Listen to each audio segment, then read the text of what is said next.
Well, here we are, the end of 2022, and we've had over 10 million cases of COVID. The Australian Health Department, of course, stopped counting around September sometime because I think it was getting too embarrassing to admit that despite with over 20 million people being vaccinated, over half the country had caught COVID. Whatever happened to protecting you? Whatever happened to protecting you? But we don't want to talk about that anymore. We'll just pull it off the website and not discuss it. We'll not discuss it. And then we've got the excess deaths that Senator Babbitt talked about before. We had 8,706 extra deaths last year, despite the fact that New South Wales locked down for 3 months. So in theory, the deaths should have been lower, like they were in 2020. But let's not count 2021 in the ABS figures, or sorry, 2020 they're not counting. Let's pretend nothing happened there.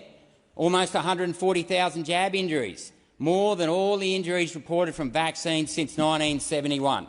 More than all the injuries put together. You've got an injury rate that's 3 times higher, and yet the TGA don't want to look at the signal. The whole point of having a database where doctors report these injuries, where they tick the box suspected, and as the doctors say, they don't fill these forms out because they don't have the spare time. They don't have a lazy 20 or 30 minutes sitting around filling these forms out if someone fell off a bike. No, they're ticking these boxes because they believe that the vaccine caused the injury that they are reporting. And yet the TGA want to pretend that there's nothing to see here. And why wouldn't they? Because Professor Skerritt is head of an organisation that is funded by Big Pharma. That is funded by Big Pharma. Now, if you want to talk about a conflict of interest, that's it. That's it. And these guys have no idea what they are talking about. I asked Professor Brendan Murphy, who was the Chief Health Officer at the time, whether or not he'd actually read the non-clinical report into the Pfizer vaccine. Guess what? He hadn't read it.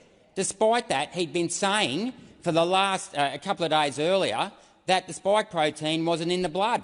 Well, had he read the report, he would have known that they never even tested the spike protein. And they would have also known that when they did the animal trials, that the report said there was no difference in lung inflammation between the placebo group and the vaccinated group after 9 days. There was not one skerrick of evidence that showed that that vaccine was effective. But did anyone in this chamber right here, right now, actually read that report?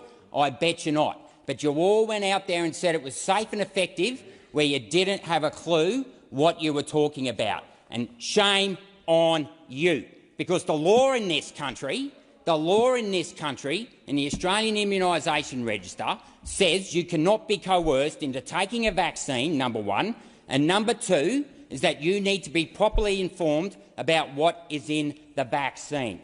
Now, you've got to dig very far to get to the bottom of this stuff, but that spike protein in the vaccine isn't even the same as the spike protein in the virus. No. They've actually changed one of the nucleotides, and they've actually got a synthetic gene in the vaccine. They've added 70 adenine nucleotides to the poly-A tail, which is designed to make it last longer. It's designed to last longer. The mRNA in the trials was shown to last for up to 9 days. The lipids were shown to last at least 2 days, and they stopped the trials, despite the fact that it doubled. Yeah, listen to this, Senator Hanson-Young. Despite the fact that the concentration of the lipids that are cationic were doubled in the ovaries from day 1 to day 2. You know what they did? They stopped the trial. They stopped the trial and they went and told everyone that it just stays at the site of injection. Well, that was a blatant lie. If you want to talk about misinformation, go and check out page 44 of the Pfizer non-clinical trial report. It was released on the TGA FIO disclosure log 239-6. I've read it numerous times. And guess what? You should also read the top paragraph of page 8 that says that the study suggests that the spike protein can be either inserted into the membrane or secreted from the cell.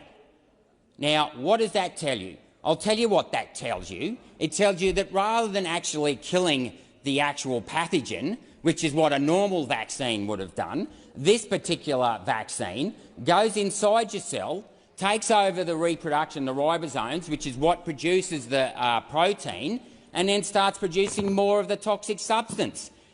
That is not the name of the game. You would want to actually kill the virus. You do not want to reproduce it. And of course, Brendan Murphy, the Chief Health Officer, claims that there's nothing to worry about. He never read the document. And then we've got Professor Kelly. Of course, he came out and made the bold statement that it stops transmission. Well, he was lying, because the FDA came out in December 20 and said that there was no evidence that the vaccine stopped transmission. And when I pressed him on it, there's no trials to show that there's any IgA in the mucosal system. Okay, you don't have to take my word for it. Go and speak to Robert Clancy, Australia's foremost immunologist and vaccinologist. Okay, he's retired. You can trust this guy. He's not on the take from Big Pharma or the big universities that aren't actually interested in research. They're just interested in lining their own pockets. And then, of course, we've got the vaccine injury scheme, which is just a joke. And today and last night and day after day for the last 15 months, I get contacted by people who have had their lives destroyed by this vaccine, a vaccine that the government said was safe and effective. And if that isn't bad enough, that these people, and I'm looking at you people in this chamber here today, didn't read the documents, that took over someone else's body because it suited your narrative, your command and control narrative, you showed no humanity. No humanity. There are people out there that have not only injured, they have lost their jobs and they cannot get medical support to help them. There are husbands and wives of injured couples who've had to quit their jobs to stay home and look after those people who are being injured, are in incredible amount of pain. And the fact that you're interjecting Senator Hanson-Young just goes to show the type of person you are. How dare you come into this chamber? How dare you come into this chamber and start mocking the vaccine injured? Senator Waters, your point of order. Senator Rennick, please sit down. Order. Senator Waters. Point of order, reflecting on another senator as well as being odious and tedious. Not the second part. Senator Rennick, just withdraw it to the extent that you made an adverse inference. Well, the fact that the Greens party can sit in that corner over there and mock and laugh the vaccine injured. These people aren't anti-vaxxers. They believed what the government told them, as I did when I first came to this place. But I can tell you what, it's nothing but a cesspit of lies in this place.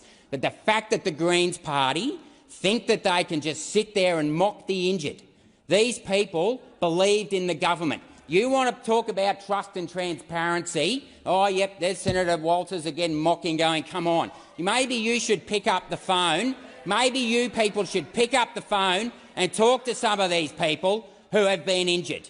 And then we go to the basis, the substance of this Act, the Fair Work Act. This is a public health issue. The idea that businesses in this country can be responsible for the transmission of an airborne virus is just as absurd as the billions of dollars that are getting wasted on the idea of some tiny trace gas in the atmosphere can control that. I mean, we are living in the land of the unicorn farmers and the intellectual pygmies who have just chasing the impossible dream like Sancho Panza chasing the windmills. It is absurd. And yet we stand here today, almost 3 years after the virus broke out in China or whatever, and we have still got this ridiculous mandates in so many places, in particular in the private industry, which is what this amendment will address, and they are still being coerced into getting a vaccine. I've literally just had 3 messages in the last hour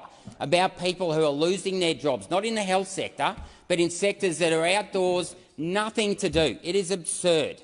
It is absurd, and it needs to stop, because the state of emergency, even at the state government level, has been retracted. And yet these people here today do not want to grant people their autonomous right to control what goes in their body. And I might remind members of the LNP that one of our values is the dignity and worth of every individual. You know, we don't believe in multi-patent bargaining because we recognise that every business is unique, and we think that the employer and employee should have the first right in deciding what's best for them. That is what we believe in empowering the individuals to make the decisions that suit their needs the best, and only the individual or the parent of the child can make that decision. But what we've got here today is typical command and control. We've got the Labor Party and the Greens protecting their own narrative that the government can save us. Govern me harder, Daddy. That is what these people believe in. Senator Canavan. I don't want to. Oh, sorry. Sorry. Senator Hanson-Young. I move that the question be put and stop this rubbish. I'm going to put the question that the question be put. Those for the question say aye. Aye. Against no. I think the ayes have it. Is division required? Division is required. Bring the bills.